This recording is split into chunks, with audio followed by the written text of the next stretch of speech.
Sim, isso tá acontecendo, uma quebra de paradigmas, vamos falar sobre uma série. Prazer, eu sou Luca Leal, você está no meu canal e vamos discutir sobre One Piece. Eu acho que deu bom. Vocês não acham?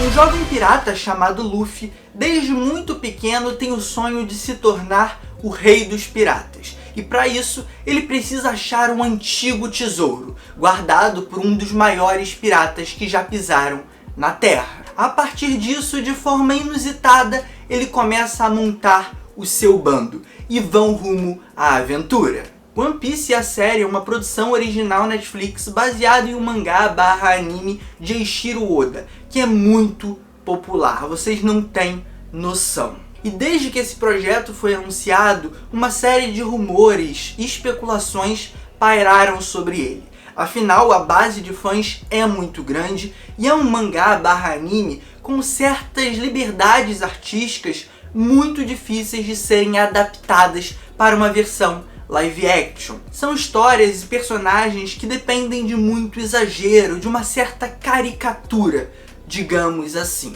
Inclusive, eu vou iniciar essa crítica justamente por esse ponto. Uma boa adaptação não é necessariamente a mais fiel, mas a que consegue transpassar de uma mídia para outra aquele material, preservando a sua essência. E essa adaptação da Netflix conseguiu fazer isso de forma bem eficiente, principalmente encontrando um tom muito certeiro, que dialoga com o material original, mas ainda assim traz algo, traz uma identidade e um frescor bem particular.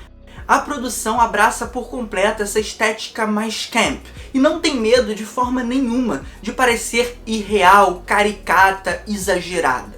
Não tem uma preocupação com a verossimilhança, que muitas vezes funciona como uma trava para essas adaptações de anime. E o resultado disso é simplesmente uma série que não tem vergonha de brincar com cores, formas, conceitos ultra exagerados. E a gente vê tudo isso aqui, refletido nos visuais dos personagens, nos cenários, nas suas próprias histórias, no texto que é exposto em tela. E tudo isso com muito coração. É perceptível o amor e a sensibilidade dos realizadores da obra para contar essa história e conduzir essa trama, no mínimo, inusitada.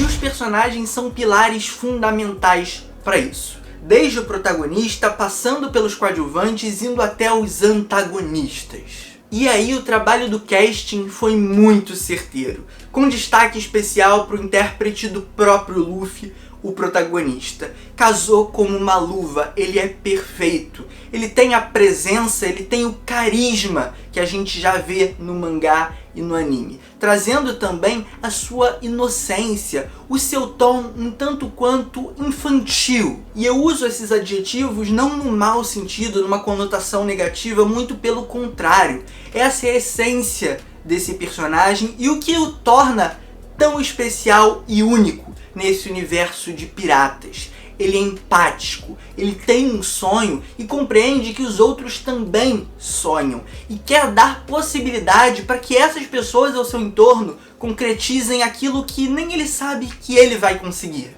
Como eu disse antes, é um personagem cativante, carismático e até inspirador. E essa sua presença, essa sua aura acaba por contaminar os membros dessa sua tripulação, que ele vai encontrando ao longo do caminho, ao longo da sua jornada. Desde o seu primeiro aliado até o último visto nessa temporada, você sente a conexão entre eles. A química, a dinâmica entre toda a tripulação é muito bem estabelecida, mesmo que inicialmente eu sinta uma forçada de barra. Salvei o seu furico. O quê? Eu que salvei o seu. Todos os personagens aqui são muito ricos. Tanto visualmente, tem toda aquela galhofa que eu já mencionei anteriormente, mas nas suas personalidades, nas suas vidas pregressas, antes da gente acompanhar eles na série. Inclusive existem flashbacks pra gente entender melhor a construção do que os tornaram daquele jeito. E nesse sentido eu vou destacar dois em especial, o Zoro e a Nami. Os dois funcionam muito bem e esse passado é muito bem pontuado dentro da narrativa, influenciando o tempo presente. Onde eu vou trazer pontos negativos da série diz respeito aos antagonistas e alguns subplots que eu vejo ali como sobrando. E aí vale lembrar, eu não assisti o material original, eu não li o material original e estou falando aqui como um espectador que está tendo o primeiro contato com esse universo. E sendo esse tipo de público, eu sinto, por exemplo, o subplot daquele marinheiro de óculos um tanto quanto desnecessário, por exemplo, entre outros casos. E nos vilões eu vejo um subaproveitamento deles. Eu sei, alguns deles inclusive existem pistas que vão voltar no futuro, mas nessa primeira temporada foram mal explorados até. O palhaço Bug principalmente. Ele tem uma veia cômica muito interessante, um conceito legal, os poderes dele são hiper surtados e havia muito potencial para que ele crescesse dentro dessa temporada. Inclusive ele tem até espaço, mas esse espaço por muitas vezes é destinado apenas para alívio cômico. E para trazer certas facilitações para o roteiro avançar, de forma não tão natural. Quando o personagem diz que tem olhos e ouvidos em tudo que é lugar, é um exemplo disso. É um caminho traiçoeiro. E saindo dessa seara dos personagens e entrando na estruturação dos episódios, eu curto a forma com que é organizado. No entanto, eu sinto que essa série ganharia muito mais tendo mais capítulos, com eles tendo menor duração.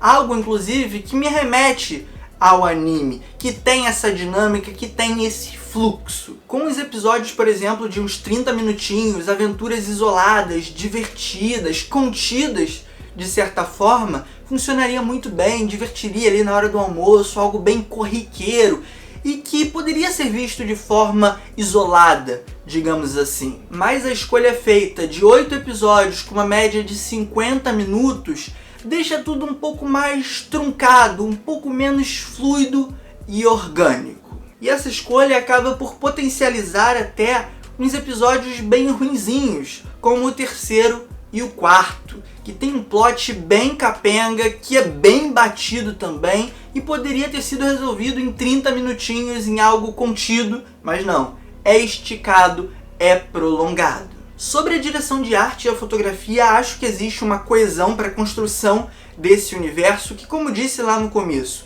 não tem uma preocupação com a verossimilhança, abraça exageros, abraça a caricatura. Tem uns planos um pouco mais ousados, o uso da grande angular é uma constante, os efeitos visuais estão bem inseridos e por conta de todo esse contexto, mesmo quando eles deslizam ali em parecer verdadeiros, funciona muito bem. Toda a série está imersa nessa estética, e aí eu vou botar entre muitas aspas, mais trash.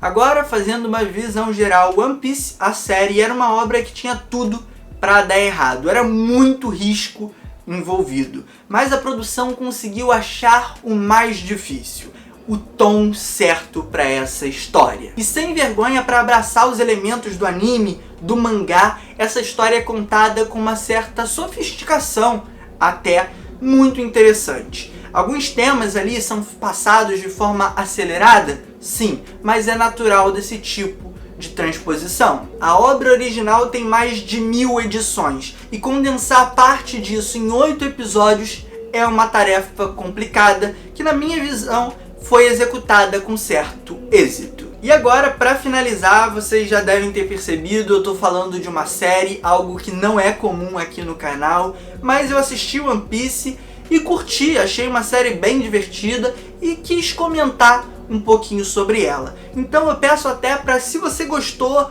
de eu falando desse tipo de produção, comentar aqui embaixo, mandar seu feedback, que vai que eu traga críticas de outras séries também. Vocês têm interesse? Manda aqui. E aproveito esse momento final para dedicar essa crítica a uma pessoa, ao Marcos, que vocês conhecem, ele já apareceu aqui no canal, ele é muito fã de One Piece e ele não faz a mínima ideia que eu gravei sobre essa série. Então, Marcos, fica aqui esse presente para você, esse vídeo é dedicado a você. E agora só me resta pedir o like, a inscrição, ativando o sininho para receber notificações e o compartilhamento. Manda para aquele seu amigo fã de One Piece. Um forte abraço, um beijo, valeu, falou e fui!